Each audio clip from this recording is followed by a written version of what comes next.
Bismillahirrahmanirrahim. Assalamualaikum warahmatullahi wabarakatuh. Saya Izzatul Zahida dari jurusan Bahasa dan Sastra Arab, Fakultas Usuluddin dan Adab, UIN Sultan Maulana Hasanuddin Banten. Nah, di sini saya akan menjelaskan tentang mata kuliah Lahja Arab dengan dosen pengampu Bapak Profesor Dr. Haji Aang Saiful Mila MA. Yang saya bahas di sini adalah mengenai pengaruh lahja dalam komunikasi sosial.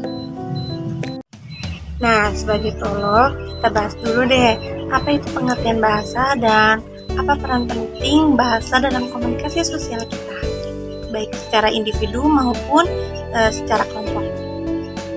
Dalam berkomunikasi sehari-hari, bahasa merupakan satu alat yang sering kita gunakan, baik secara lisan, tulisan, ataupun tekstur tubuh.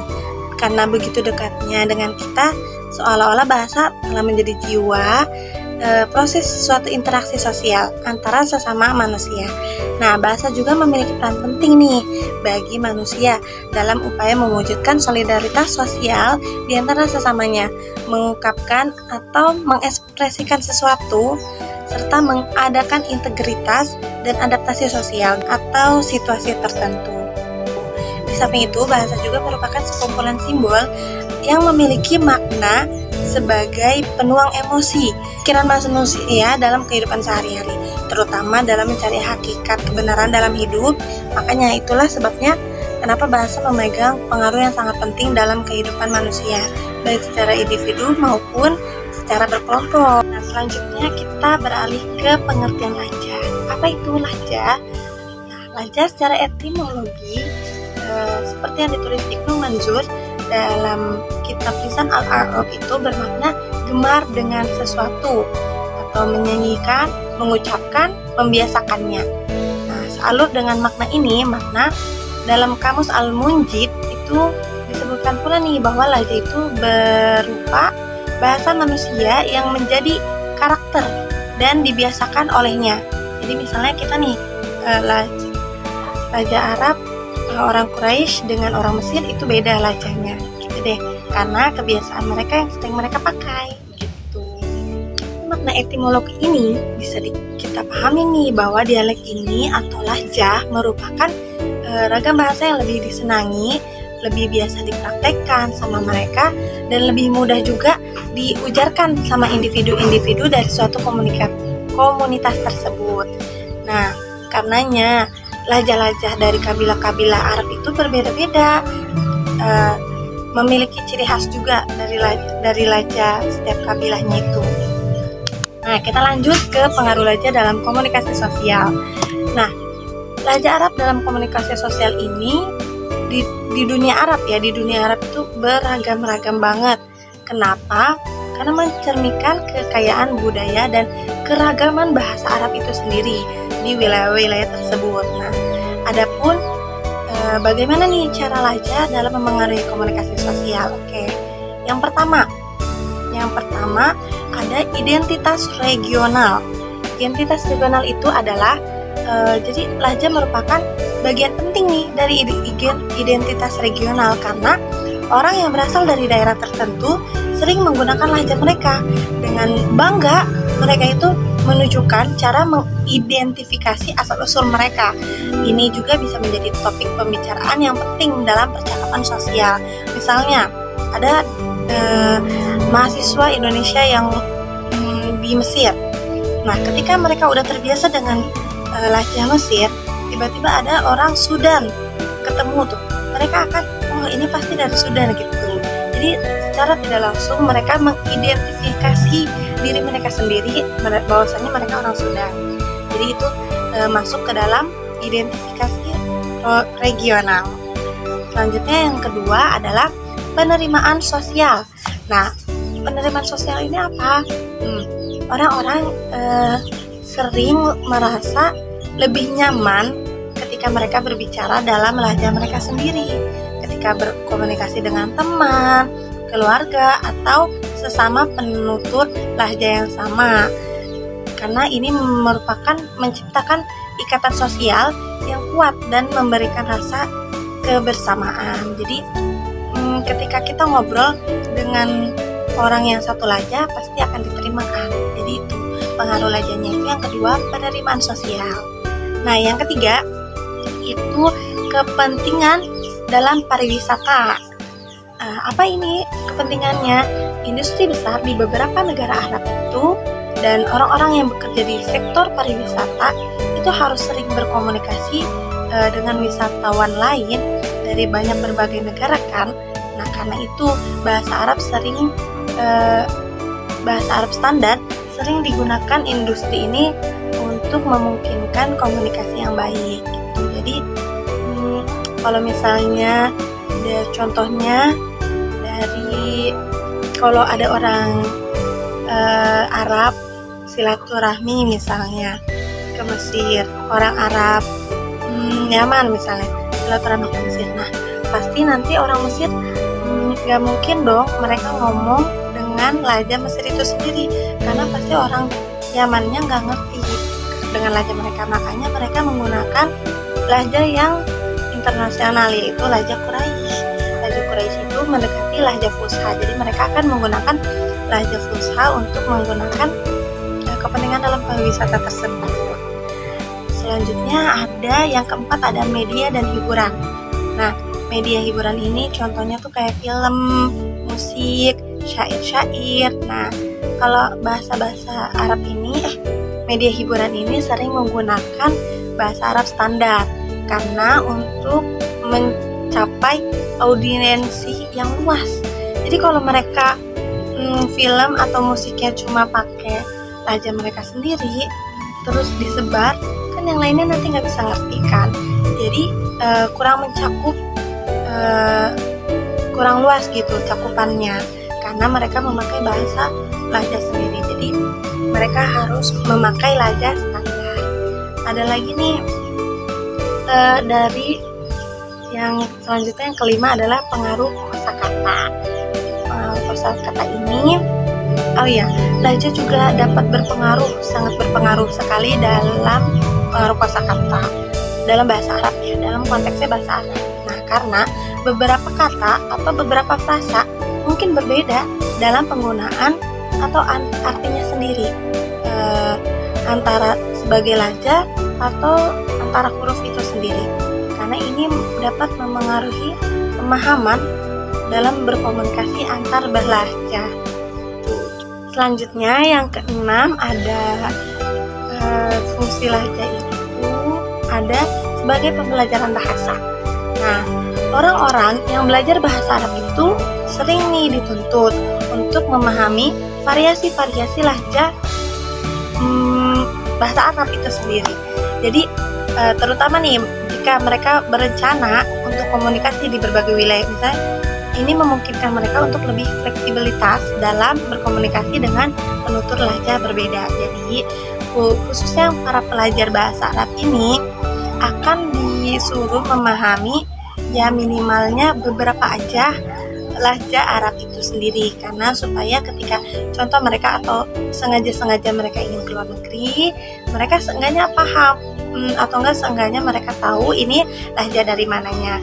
Misalnya lahjah Sudan, lahjah Mesir, lahjah Yaman, mereka akan tahu ketika mereka sudah mempelajarinya. Jadi sebagai pembelajaran bahasa juga pengaruh lahjah dalam komunikasi sosial. Yang ketujuh ada sebagai toleransi dan pemahaman. Nah, toleransi terhadap perbedaan lahjah sangat penting dalam komunikasi sosial di dunia Arab karena orang-orang itu sangat menghargai variasi bahasa ini. Lebih mungkin untuk membangun suatu hubungan yang baik dengan orang-orang dari latar belakang budaya yang berbeda-beda.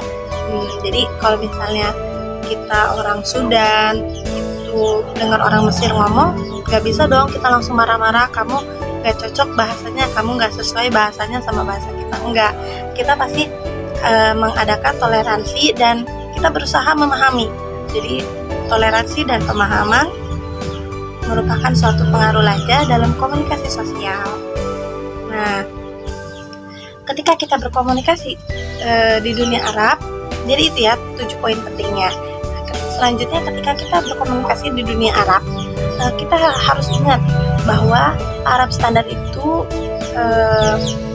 digunakan digunakan untuk bahasa formal, bahasa bisnis, pemerintahan, pokoknya variasi-variasi lahja yang standar atau bisa disebut fusha itu akan digunakan dalam keadaan-keadaan tersebut. Contohnya formal, bisnis, kepentingan bisnis, pemerintahan gitu. Terus juga kesadaran akan perbedaan ini dapat membantu dalam memahami dan berpartisipasi dalam komunikasi sosial yang beragam di wilayah tersebut. Jadi itu poin toleransi sangat penting ya. Nah, lalu juga nih pengaruh lahja secara umum. Jadi bahasa Arab memiliki pengaruh yang sangat besar dalam berbagai aspek kehidupan, baik dari budaya, agama, ilmu pengetahuan. Nah, berikut ini aku akan paparin pengaruh-pengaruh besar, pengaruh-pengaruh utama bahasa Arab. Yang pertama, dari agama Islam. Ya, bahasa Arab adalah bahasa Al-Quran kan, kitab suci agama kita, kitab suci agama Islam. Sebagai bahasa Al-Quran, Arab memiliki kedudukan yang sangat istimewa dari agama Islam. Nah, Muslim di seluruh dunia mempelajari bahasa Arab untuk memahami, menghafal Al-Quran itu sendiri, serta untuk beribadah dan memahami ajaran Islam tersebut, supaya agamanya lebih baik, bacaan Qurannya lebih baik. Jadi mereka otomatis memahami dan membaca bahasa Arab itu sendiri. Yang kedua, pengaruh besarnya bahasa Arab itu apa? Pengaruh utamanya. Yang kedua itu kebudayaan Arab.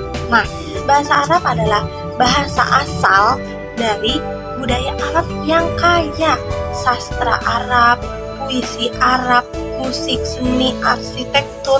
Pokoknya mereka memiliki akar, yaitu akar bahasa Arab. Jadi puisi Arab, qasidahan, marhabanan, ghazal gitu. Itu mereka memiliki pengaruh besar terhadap tradisi sastra dunia, dan itu semua berasal dari bahasa Arab. Selanjutnya yang ketiga dari ilmu pengetahuan dan pendidikan. Jadi bahasa Arab adalah bahasa ilmu pengetahuan yang dan pendidikan di masa lampau gitu. Karena banyak karya-karya ilmiah baik yang klasik atau karya-karya yang formal seperti karya Ibnu Sina, bidang kedokteran, filosofi, matematika ditulis dalam bahasa Arab. Universitas-universitas kuno juga di dunia Islam mengajarnya dalam bahasa Arab. Makanya itu menjadi pengaruh yang utama bahasa Arab secara umum. Nah, selanjutnya yang kelima ada perdagangan dan diplomasi. Nah, perdagangan ini bahasa Arab digunakan dalam perdagangan dan diplomasi di banyaknya negara bagian timur, sebagian dari Afrika, karena ini membantu memfasilitasi hubungan bisnis dan diplomatik di kawasan tersebut. Jadi karena di bagian timur itu masih menggunakan bahasa Arab, jadi sangat membantu sekali perdagangan dan diplomasi di kawasan tersebut. Selanjutnya 6 ada pengaruh linguistik. Nah, bahasa Arab juga memiliki pengaruh linguistik yang signifikan pada bahasa-bahasa lain, terutama dalam bahasa-bahasa yang digunakan di wilayah yang pernah dikuasai oleh kekhalifahan Islam. Contohnya itu pengaruh ini bisa ditemukan di kosakata atau kata bahasa-bahasa seperti Spanyol, Portugis, Persia, dan Turki. Jadi ada pengaruh linguistik ya dari bahasa Arab itu sendiri dalam bahasa-bahasa mereka tersebut. Yang terakhir teknologi modern. Nah, apa itu teknologi modern? Apa pengaruhnya? Nah, bahasa Arab ini tetap relevan dalam konteks teknologi modern, terutama dalam bidang komunikasi, media sosial, ataupun teknologi informasi. Jadi Arab adalah salah satu bahasa yang didukung oleh teknologi dan perangkat lunak modern lainnya. Nah, pengaruh bahasa Arab ini yang sangat begitu luas ini mencerminkan pentingnya bahasa Arab dalam sejarah, budaya, dalam sejarah, budaya, agama, ataupun lain-lainnya. Jadi kesimpulannya adalah pengaruh lajah dalam komunikasi sosial itu ada 7. Ada yang pertama itu tadi yang pertama itu ada identitas regional, yang kedua itu ada penerimaan sosial, yang ketiga itu ada kepentingan dalam sosial, kepentingan dalam pariwisata, yang keempat itu ada media dan hiburan, yang kelima ada pengaruh kosakata, yang keenam ada pembelajaran bahasa, yang ketujuh ada toleransi dan pemahaman. Dan bahasa Arab juga memiliki pengaruh utama dalam berbagai bidang, baik itu agama, budaya, dan sejarah.